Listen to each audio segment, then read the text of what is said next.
प्यारे विद्यार्थियों, आज हम महाकवि भास के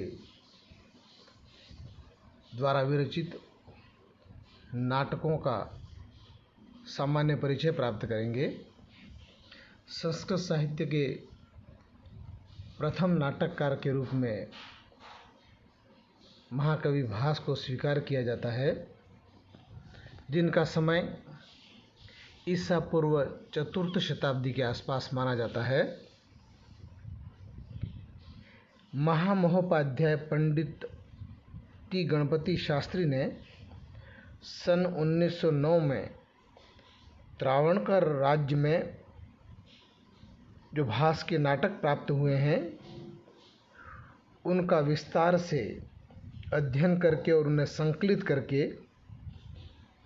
उन्होंने महाकवि भास के 13 नाटकों का उल्लेख किया है।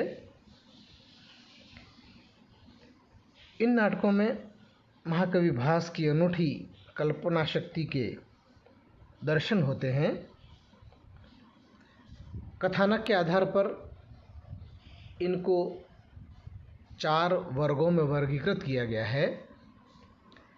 महाकवि भास ने रामायण की कथा को आधार बनाकर, महाभारत की कथा को आधार बनाकर, श्रीमद् भागवत कथा को आधार बनाकर तथा वृहत कथा को आधार बनाकर विभिन्न प्रकार के रूपकों की रचना की है।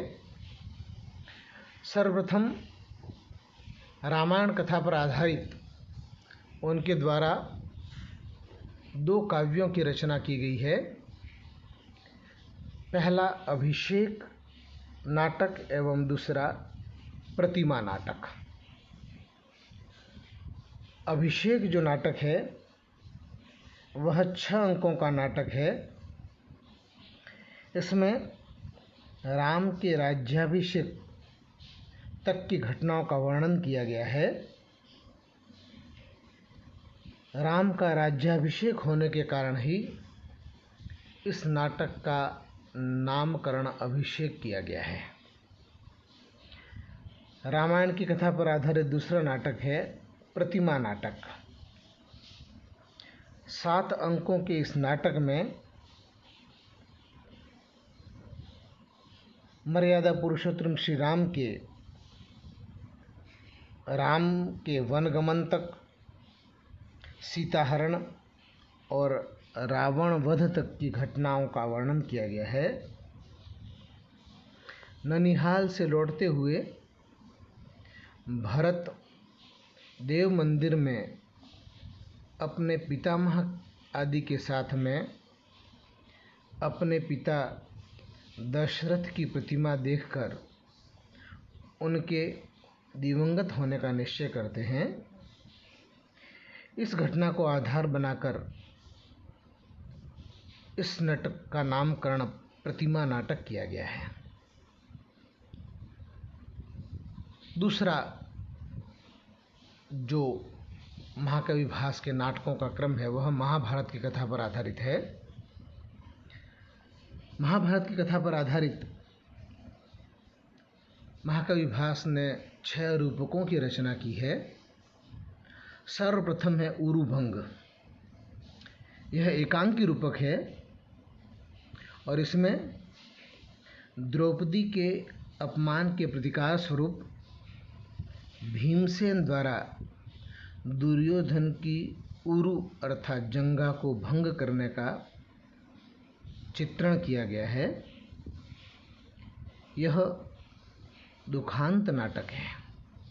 संस्कृत नाटक प्रायः सुखांत होते हैं, अपवाद स्वरूप 1-2 नाटक हैं वे दुखांत प्राप्त होते हैं। दूसरा महाभारत की कथा पर आधारित नाटक है कर्णभार। यह भी एकांकी रूपक है। इसमें दानवीर कर्ण के द्वारा देवराज इंद्र को कवच एवं कुंडल दान देने का वर्णन किया गया है और कर्ण के कौरव सेनापति हो जाने पर युद्ध का संपूर्ण भार कर्ण के द्वारा वहन किया जाता है। इस कथा वस्तु को वर्णित किया गया है। महाभारत की कथा पर आधारित तीसरा नाटक है दूत घटोत्कच। यह भी एकांकी रूपक है और इसकी कथा वस्तु कवि कल्पित है। अभिमन्यु के मृत्यु के पश्चात अर्जुन जयद्रथ वध की भीषण प्रतिज्ञा करते हैं।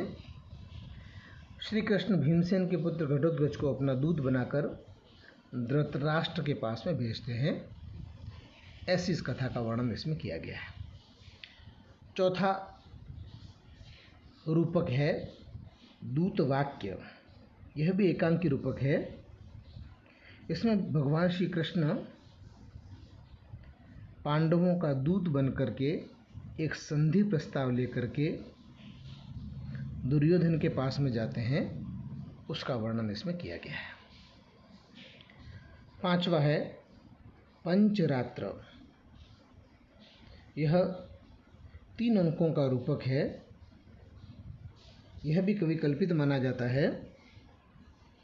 दुर्योधन यज्ञ पूर्ण होने पर द्रोणाचार्य को दक्षिणा स्वरूप आधा राज्य देने को तैयार हो जाते हैं, किंतु यह शर्त रखता है कि अज्ञातवास में रहने वाले पांडव यदि 5 रात्रि के अंतर ही मिल जाएंगे तो वह आधा राज्य देगा।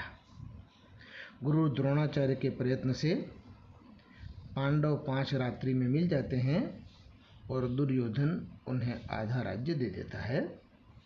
महाभारत में ऐसी कोई कथा उल्लेख नहीं होती है। यह कवि की अपनी मौलिक कल्पना है। अगला जो एकांकी रूपक है वह है मध्यम व्यायोग। इसमें पांडवों के वनवास काल में मध्यम पांडव भीमसेन के द्वारा किसी ब्राह्मण के मध्यम पुत्र को घटोत्कच से छुड़ाने की घटना का वर्णन किया गया है। यह 6 रूपक महाभारत की कथा पर आधारित है। तीसरा भेद है श्रीमद्भागवत कथा मूलक आधारित एक काव्य बालचरितम। 5 अंकों के इस नाटक में महाकवि भास ने भगवान श्री कृष्ण की बाल लीलाओं का बहुत ही सुंदर चित्रण किया है। इसमें श्री कृष्ण के जन्म से लेकर के कंस वध तक की कथाओं का उल्लेख किया गया है। भास के 13 नाटकों में 4 नाटक वृहत कथा मूलक माने जाते हैं। इनमें पहला नाटक है अविमारक। लोक कथा पर आधारित यह 6 अंकों का नाटक है। इसमें राजा कुंती भोज की पुत्री कुरंगी से राजकुमार विष्णुसेन, जिसका नाम अविमारक है, के प्रेम विवाह का सुंदर चित्रण किया गया है। विष्णुसेन के द्वारा अवि मने भेड़ रूपधारी एक राक्षस को मारा गया था। इसी के कारण इसका अपर नाम अविमारक पड़ा है। तो नायक की नामकरण के आधार पर इसका नामकरण किया गया है। दूसरा नाटक है चारुदत्त।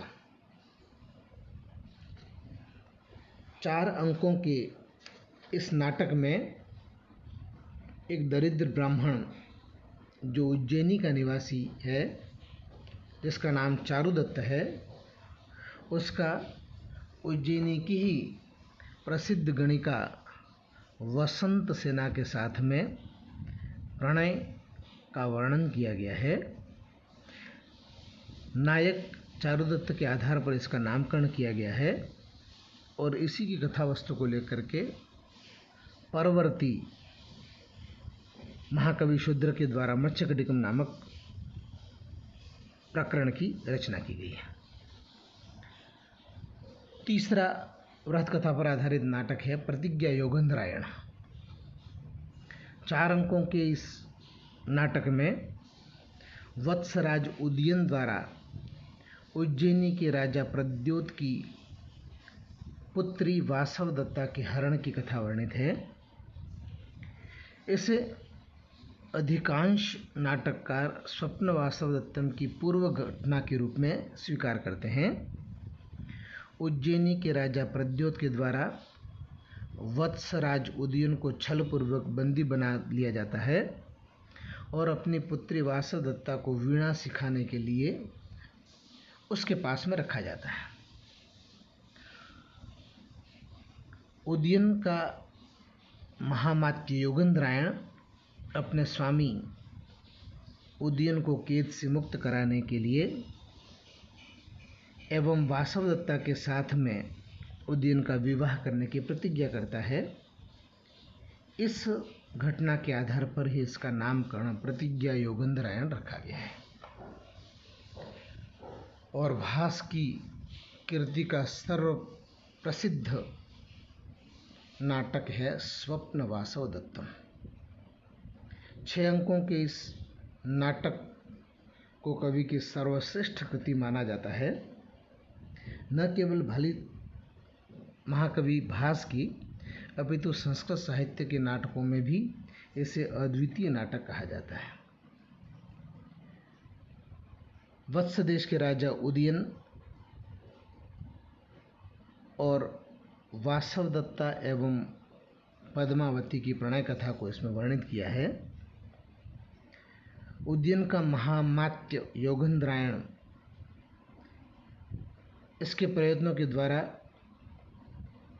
शत्रुरी आरुणि ने जो उदयन के राज्य को अपहृत कर लिया था उसकी पुनः प्राप्ति होती है और वासवदत्ता के साथ में पुनर्मिलन होता है। राजा उदयन द्वारा स्वप्न में वासवदत्ता को देखना, इस घटना के आधार पर इसका नामकरण किया गया है। तो इस प्रकार यह 13 प्रमुख नाटक हैं जो महाकवि भास के द्वारा रचित किए गए हैं।